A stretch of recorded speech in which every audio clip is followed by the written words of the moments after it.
Սիրով ողջունում եմ ձեզ իմ շատ սիրելի բաժանորդներ ջան։ Ուրեմն այսօր տոներին ընդառաջ միասին պատրաստելու ենք, կարծում եմ բոլորիս կողմից շատ սիրված աղանձը,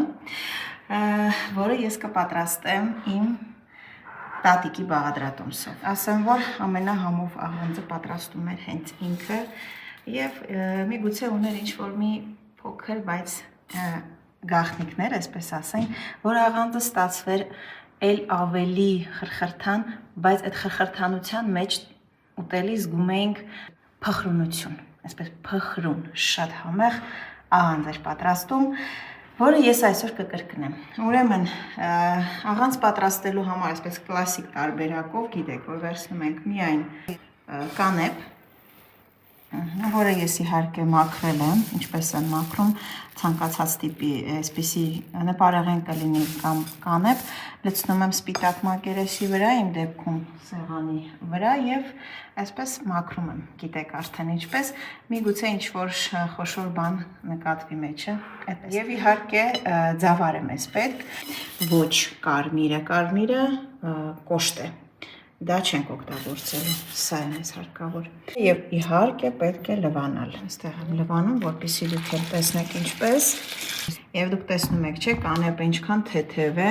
այն անմիջապես ջրի երես է բարձրանում, տեսեք, այսպես մի փոքր կարծես տրորելով կլվանա։ Եվ այն չպետքական բաները, որ միգուցե լինեն այստեղ, նրանք կնստեն սեի հատակին, սիրելիներս։ Չեմ թողնելու ջրի մեջ, պես քամիչի միջոցով դուրս եմ բերում և իհարկե այնպես եմ անում, որ ամբողջությամբ ջրազրկեմ նոր։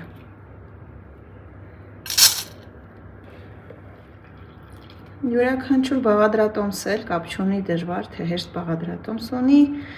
ինչ-որ մանրունքներ, որոնք կարող են թվալ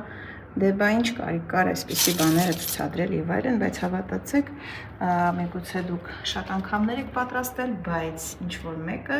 առաջին անգամ է պատրաստում եւ այդտեղ կարող է ծագել հարց, թե բա եթե դուք գիտեք ինչու եք նայում այս տեսանյութը, չէ՞։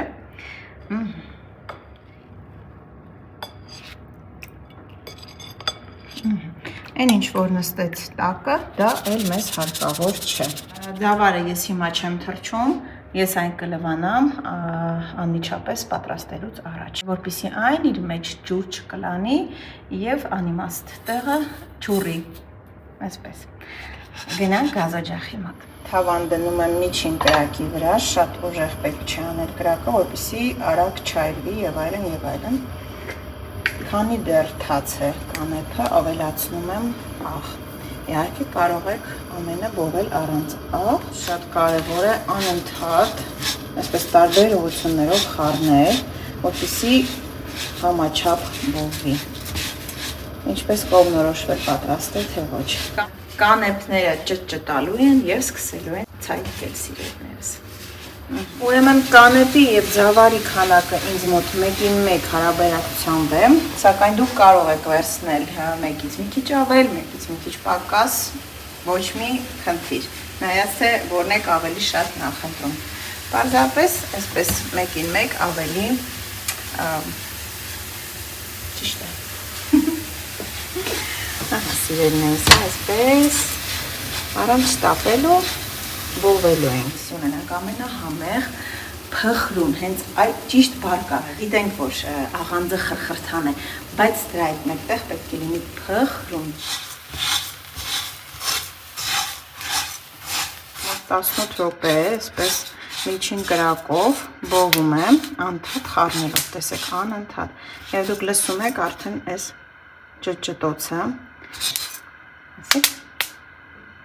Սա նշանակում է, որ պատրաստ է։ Տեսեք, և թռնում է։ Անջատում եմ կրակը և վերցնում։ Վերցրել եմ մի փոքր խորը ափսե, որի մեջ պետք է լցնեմ կանեպը, բայց լցնում եմ ոչ թե ափսեի մեջ, այլ խոհանոցային սրբիչի մեջ։ Այսպես անում է իմ տատիկը։ Տեսեք, լցնում է։ Ու չգիտեմ էլ ովքեր են այսպես անում, լցնում էր սրբիչի մեջ, անմիջապես այսպես ծածկում վրա էր բերում Նույնը պետք է անենք նաև ծավարի հետ։ Էլի կլվանանք, կբովենք, կլցնենք ափսեի մեջ։ Միջինից անգամ մի փոքր ցածր է կրակը, քանի դեռ թաց է ծավարը, վրան ավելացնում եմ էլի աղ, թեթև թեյ գթալի միջայլոց 300 գրամ ծավարի կամ կանեփի համար։ Ուրեմն անմիջապես խառնում ենք եւ ինչ որ ավելորդ է, այսպես կպչում է տապակի հատակին միջայլոց, այսպես ես բովում եմ նաեւ հնդկական անկույզը եւ ստացվում է շատ համեղ, պարզապես եթե ցանկություն ունենաք իհարկե, ինձ գրեք, միասին կբովենք նաեւ հնդկական անկույզ, որ մեկ հումորով ասում եմ, որ ամենահամեղ հնդկական անկույզը բովում եմ հենց ես։ Մաման դե կոմենտներում կգրես էլի, որ մարդիկ հավատան, որ դա այդպես է։ Ուրեմն ասեմ, որ միայն հենց այսպես վերցնել բովելու մեջ չի նրա գաղտնիքը շատ երկար բովելու մեջ է, այնպես որ եթե ցանկանաք միասին կբովենք։ Ես շատ եմ սիրում հնդկական անկույզ։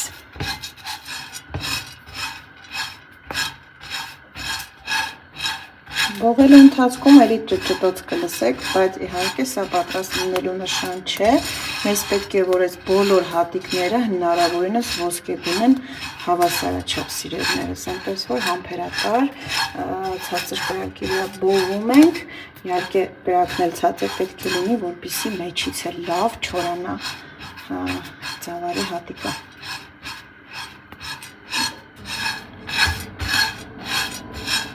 Իմ ցորենը արդեն լավ համաչափ ոսկեգույն է, ասեմ, որ մի փոքր այն որ ավելի դեպի ոսկեգույն, համը ավելի արտահայտիչ է լինում, այնպես որ այստեղ արդեն կողնորոշվեք ինքներդ, որքան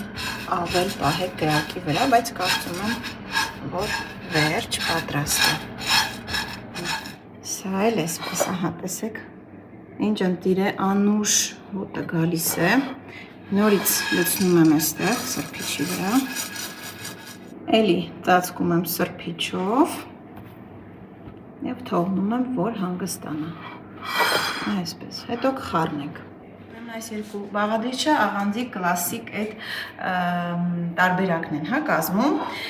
ցանկության դեպքում կարող եք այստեղ ավելացնել նաև կտավատի սերմեր, չգիտեմ, ընկուզեղեն, բայց ես այդպես չեմ սիրում,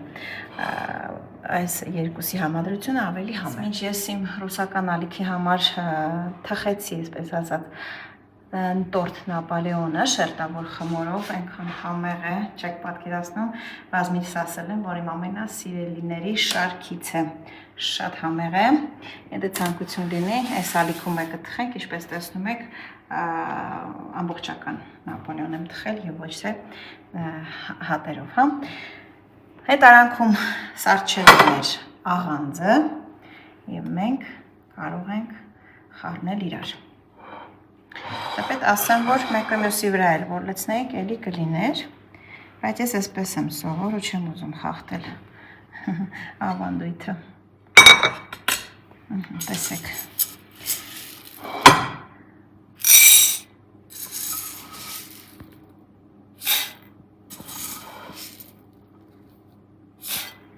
Մի քիչ սրանից, մի քիչ էլ սրանից։ Մեր կլասիկ աղանդը պատրաստ է։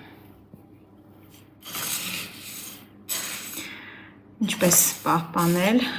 բոլորը գիտեք, եթե միջավայրը խոնավ լինի, աղանդը արագ իր մեջը կլանելու խոնավությունը և էլ չի լինելու խրխրթան։ Եթե գիտեք, որ տեղը խոնավ է կամ չգիտեմ, նայած վայրից է կախված, անպայման ինչ-որ մի բանով երեսը ծածկեք։ Ահա և վերջ, պահպանվում է աղանդը բավականին երկար, չոր ու մութ վայրում։ Հիմա եկել է փորձելու պահը, չգիտեմ կխնդակին փորձելու վրա թե ոնց, բայց դե հիմա դուք ասեք ինչպես են սա ճաշակում։ Ամենահարմար տարբերակը ըստ իս, այսպես է, վերցնում ենք մի փոքր աղանդ այսպես բռի մեջ։ Հիմա Լիլիան այնտեղ կադրի դուրս մտածում է, այս ինչ անելու մաման։ Մանկությունն է հիշելու։ Շատ համով է։ Ապրեմ տատիկը, այսպես։ Շատ համով է, աղը տեղը, փխրուն, խրխրթան, ինչպես որ նկարագրել էի վերևում։ Շատ համով է։ Ես հուսով եմ, որ ձեզ հավեսի գցեցի և դուք էլ կպատրաստեք, անկախ նրանից ունեք նորապսակներ, թե ոչ։ Մինչ նոր շատ համեղ հանդիպումներ։